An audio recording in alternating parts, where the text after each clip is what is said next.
Hello, friends. You're welcome to join me today on today's episode. We are looking at the wonders of creation. And my name, once again, is Jengwa, and I'm here with you to have a rethink. This podcast is made for us to have a reflection about this whole thing about creation, about humans, and what we are doing here on earth, and why we are even here in the first place. All right, in my first episode in this series, we talked about why there is creation,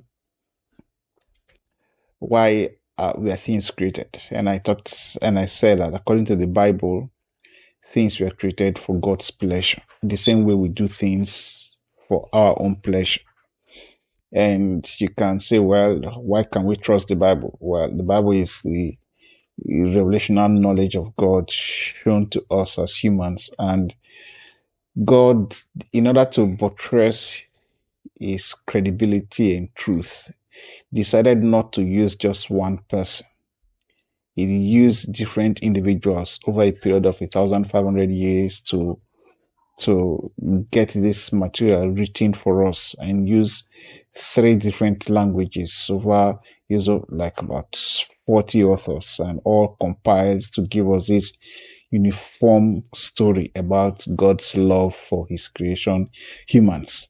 All right, so having identified that, I want to just take some time and reflect about the creation that we humans can even perceive, and perhaps the ones we can perceive and that we have used technology to help us perceive. But let's just look at our universe and the billions and billions of galaxies and the stars and the planets and the laws of motion that operate in the universe, and all the other electrochemical laws that run through the whole system. It's fantastic.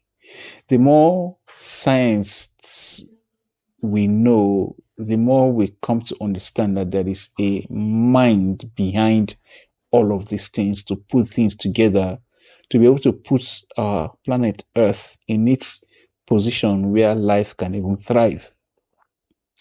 I'm not an astrophysicist, but from the information I've been gathering from physicists and top scientists, you will baffle that this world and the universe could have just come by chance. It's impossible to think that way.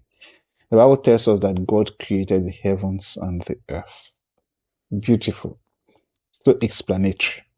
And the Bible tells us even how God created it. The Bible says that by the word of his power, he holds all things.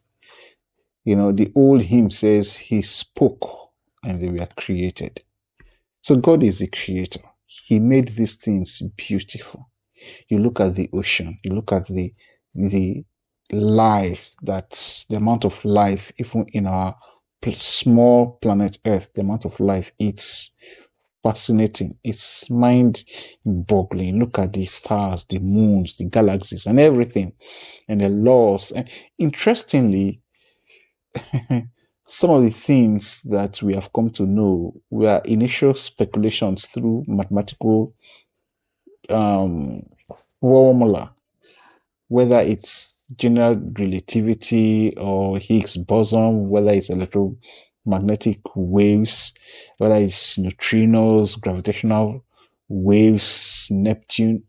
These things started as mathematical concepts, but we later came to realize that, so this is beyond mathematics. They are actually there. We can test the fact that these things exist.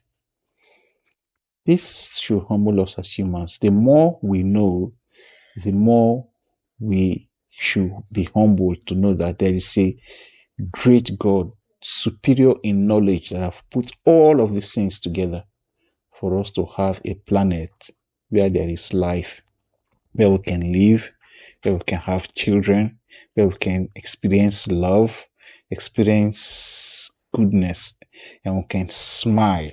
You know, it's wonderful.